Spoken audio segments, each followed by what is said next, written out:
옆 사람과 우리 한번 이렇게 인사했으면 좋겠습니다. 힙하게 삽시다. 한번 인사해 볼까요? 예, 힙하게 삽시다. 자, 우리 한 번 더 이렇게 인사합시다. 비도 오고 그래서 네 생각이 났어. 인사해 볼까요? 네 생각이 났어. 비도 오고 그래서 네 생각이 났어. 좋습니다. 말씀 연대되는 시간 되기를 주님의 이름으로 소망합니다. 아멘. 좋습니다. 요즘 여러분, 요즘 아내는 완전히 달라진 제 모습에 입가에 미소가 떠나지 않습니다. 예, 맞아요. 살이 좀 많이 빠졌죠. 제가 요즘 소위 말하는 갓생이라는 것을 살면서 이른바 다이어트에 좀 성공을 하고 있기 때문인데요.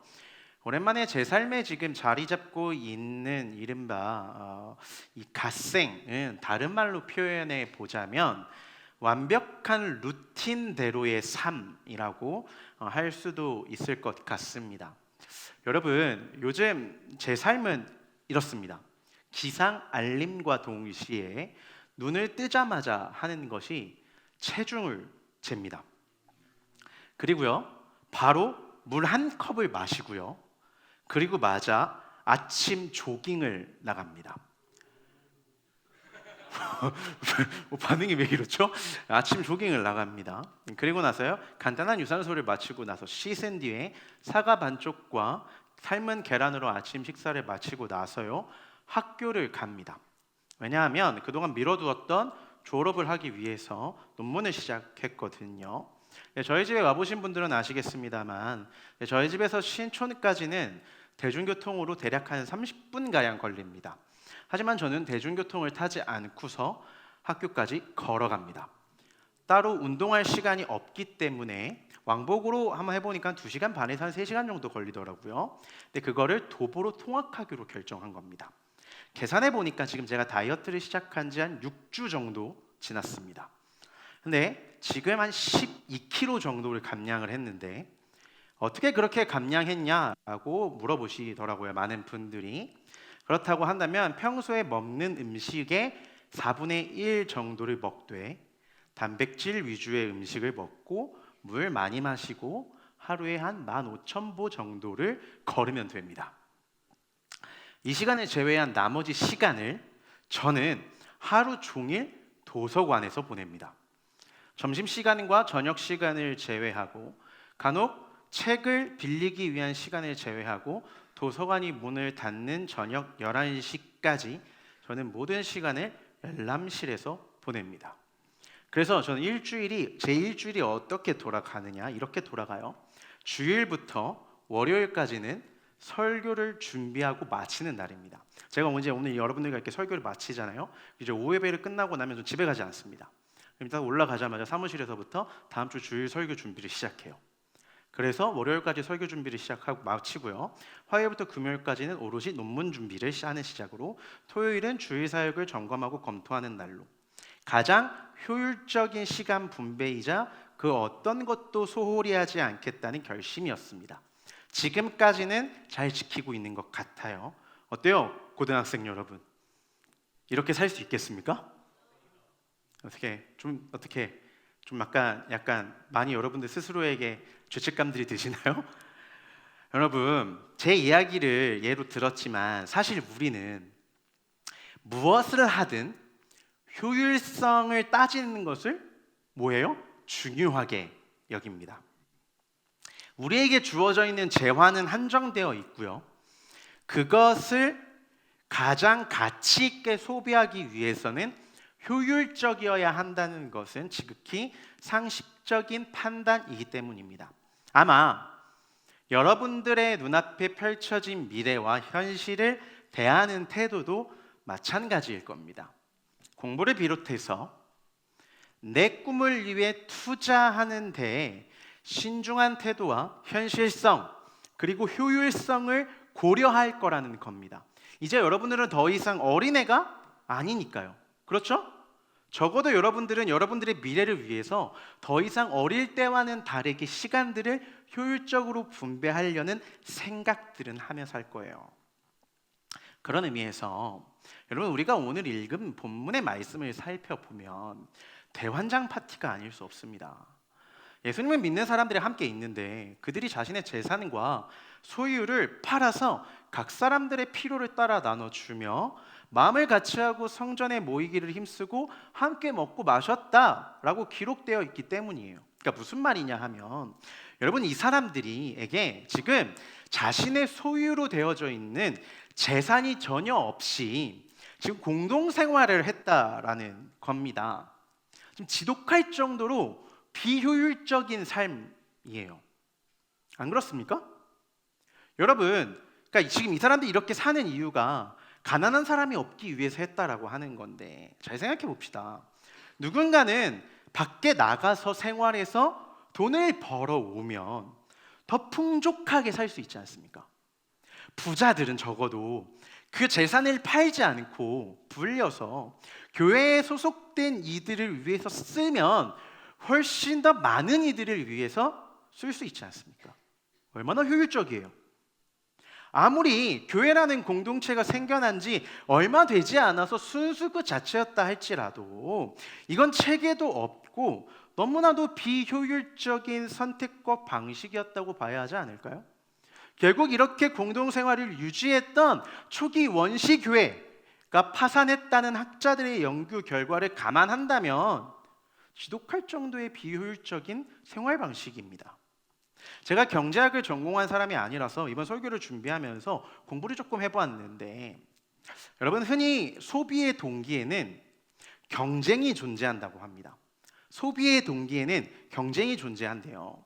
소비자의 욕구와 욕망을 위해서 재화와 서비스를 선택하고 구매하는 과정, 소비자의 욕구와 욕망을 위해서 내 재화와 서비스를 선택하고 구매하는 과정을 뭐라고 해요? 소비라고 한답니다. 그러니까 직장생활 하시는 분들은 이게 무슨 말인지 너무 잘 아실 텐데요.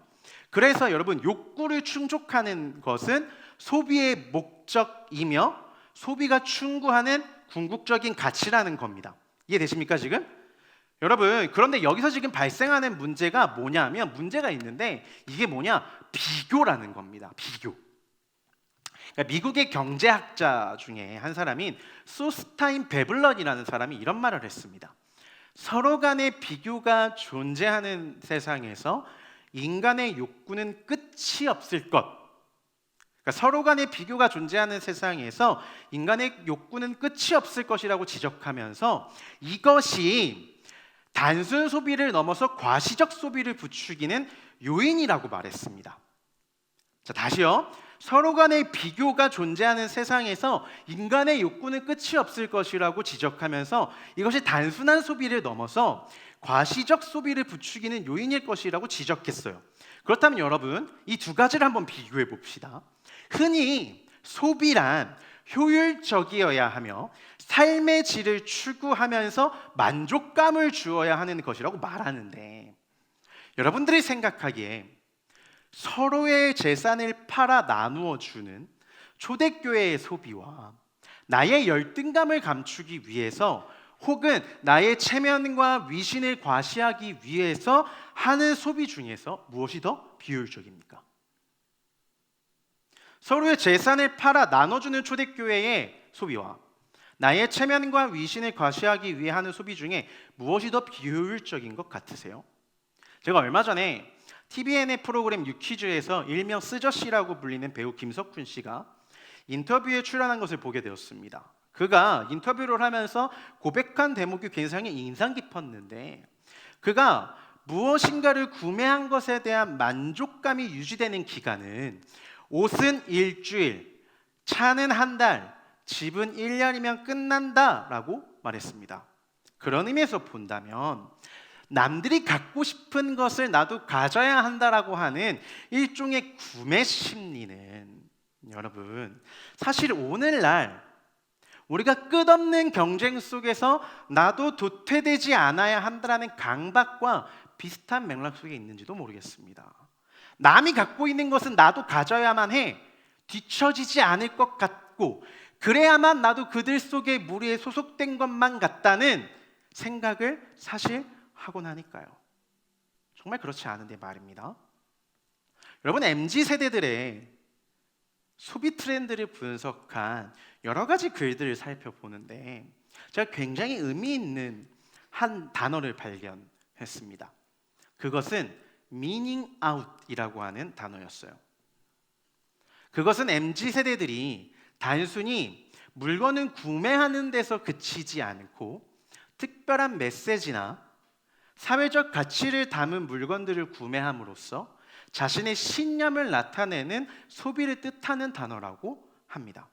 여러분 MZ잖아요. 그렇죠? 아니에요? 여러분 MZ지 않습니까? 그렇다면 제가 여러분들에게 질문했던 소비, 열등감을 감추기 위해 했던 소비와 나눔을 하는 것에 대한 소비 중에서 어떤 소비가 더 비효율적이냐라는 질문에 여러분들의 답은 정해져 있지 않습니까? 나의 체면과 위신을 과시하기 위한 소비가 여러분들의 입장에서는 더 비효율적이겠다 생각했습니다. 왜냐하면 여러분 초대교회에 있었던 이들이 행했던 소비는 분명 낭비이고 과소비이며 비효율적이었지만 그들의 했던 소비에는 의미와 이유가 있었거든요. 교회 내에 있었던 가난한 이들을 위한 돌봄, 우리 공동체에는 그런 차별과 갈등은 존재해서는 안 된다는 그 분명한 목적이 그들에게 있었다라는 겁니다. 이런 목적으로서의 소비라면 여러분 어떻습니까? 해볼 만하지 않겠습니까? 사람을 살리는 것 이상으로 더 중요한 의미를 줄 수 있는 행위가 무엇 있겠어요? 나를 꾸미고 장식하고 나를 위한 투자보다 타자를 위한 사랑을 베푸는 것에서 의미를 찾는 것이 여러분 그리스도인인 것입니다. 이게 진짜 멋진 것 아니겠습니까? 여러분 이게 힙이죠. 다르게 힙입니까? 여러분 당시 로마 시대에도요 가난한 자들을 돌보는 시스템 제도는 있었다고 합니다. 하지만 그 제도는 상호적인 관계였어요. 돈이 많은 권력을 가지고 있는 후원자가 가난한 사람들을 후원하면요 후원받는 이는 그 돈 많고 권력 많은 이를 섬기고 봉사하는 쌍방적인 관계, 그러니까 기브 앤 테이크였다고요. 근데 초대교회는 그런 당연한 시대의 흐름을 역행합니다. 역주행해요. 왜요? 멋이 없다는 거예요. 예수님 믿는 사람은 고작 그 정도로 만족할 수 없다. 우리는 소비하고 낭비해도 제대로 하겠다라는 겁니다. 하는 척만 하는 건 아무런 의미가 없다라고 생각하는 거예요. 상식적으로 생각해도 말이죠. 여러분 예수님께서 자신의 삶을 오롯이 던지심으로 말미암아서 그의 삶 전체를 의미 있게 만드신 것처럼 말입니다. 여러분, 전 적어도 이 자존감이 우리에게 있어야 할 거라고 생각합니다. 우리가 이왕 이 자리에 와서 예수님을 믿는 사람으로 왔다면 제대로 믿고 제대로 섬기고 제대로 살아내야죠. 우리 47절을 함께 읽어봅시다. 다 같이 시작. 하나님을 찬미하며 또 온 백성에게 칭송을 받으니 주께서 구원받는 사람을 뭐했다? 날마다 더하게 하시니라. 여러분 초대교회가 이렇게 살았더니 뭐래요? 온 백성에게 뭐했대요? 칭송받았답니다. 뭐했대요? 구원받는 사람을 날마다 뭐했대요? 더하게 하셨답니다. 여러분 요즘 전도가 힘들답니다. 한국 교회가 위기랍니다. 청소년들이 교회에 관심이 없답니다. 왜 그럴까요? 왜 위기일까요? 왜 그렇게 생각합니까? 뭐 여러 가지 이유와 원인들을 찾습니다. 많죠? 많아요. 많지만 저는 오늘 설교의 맥락으로 정리합니다. 오늘날의 교회가 옛 초대교회와 같은 온 백성에게 칭송받을 만큼 멋이 없어서 그렇습니다. 여러분 국힙 원탑이라는 단어가 있습니다. 그렇죠? 국힙 원탑. 요즘 국힙 원탑 누구예요, 여러분? 아이유? 이찬혁? 민희진. 요즘 민희진이라고 하더라고요. 제가 그래서 여러분 오늘 그 썸네일로 파란 모자를 해놨는데 여러분 자기 할 말을 하는 사람을 뭐라 그래요?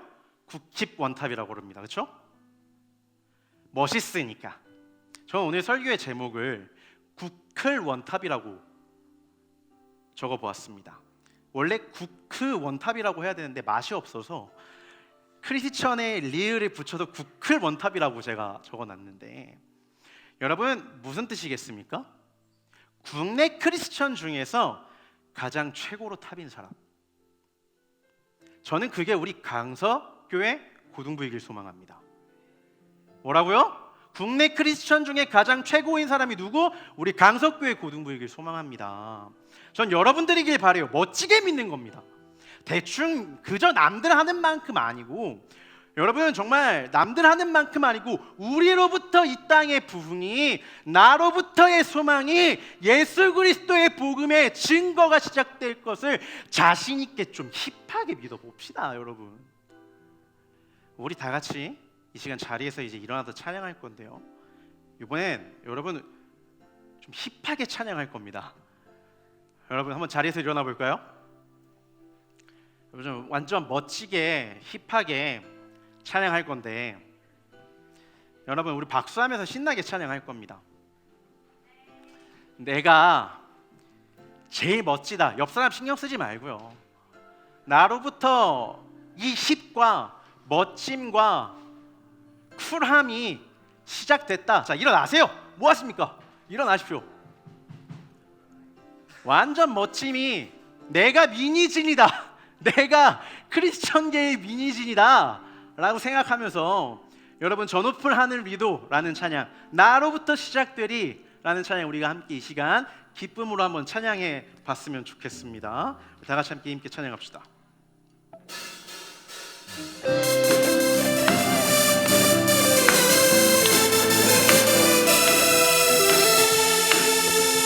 자, 박수 치면서 힘있게. 자, 저 높은 하늘 위로, 저 높은 하늘 위로 밝은 태양 떠오르듯이 난 주저앉지 않으리. 어떤 어려움에도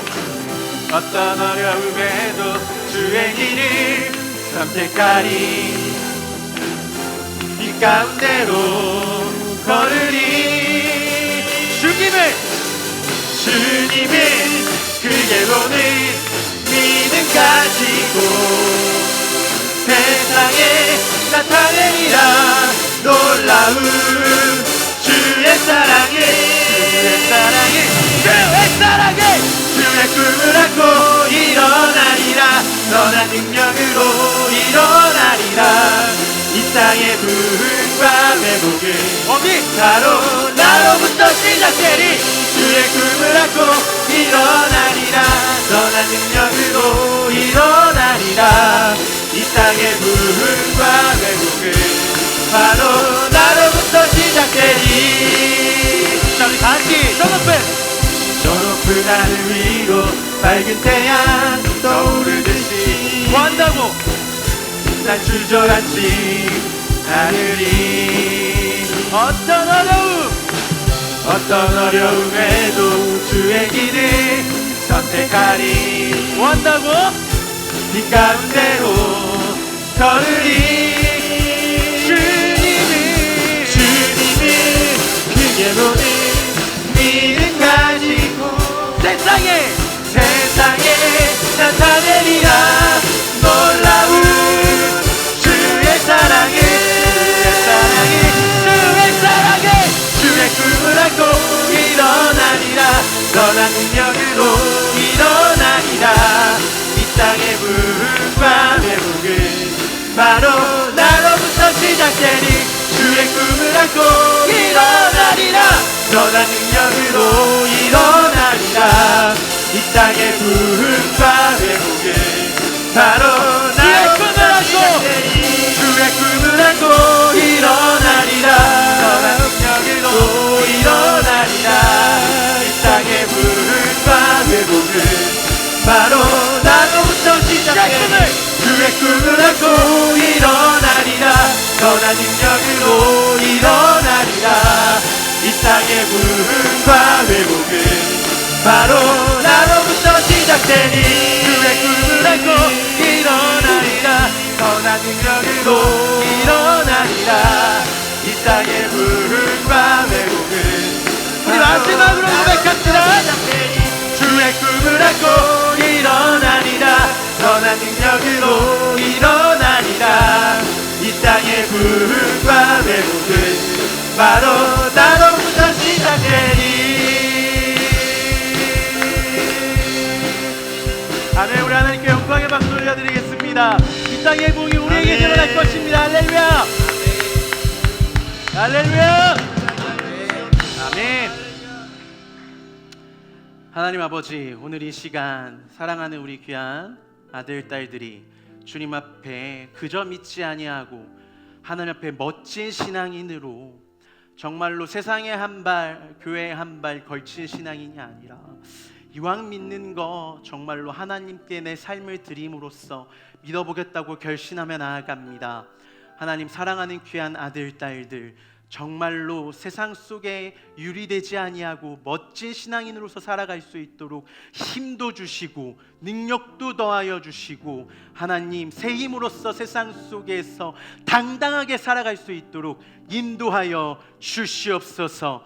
하나님, 그 자존감 가지고 살아갈 때에 세상들이 인정하고 친구들이 인정하고 우리 친구들이 살아갈 때에 우리 친구들의 삶의 모습을 바라보며 나도 저 친구처럼 되고 싶다고 바라보며 아버지 인정받고 살아가는 귀한 아들 딸들 되어질 수 있도록 주님 인도하여 주시옵소서. 저들로부터 교회의 부흥과 교회의 능력이 나타나게 될 줄 믿음으로 고백합니다.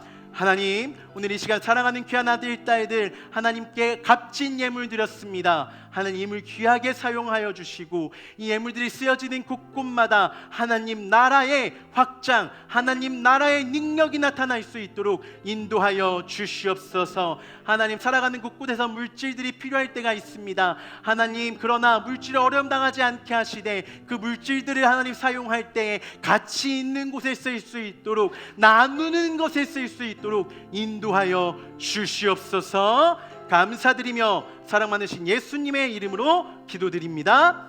아멘.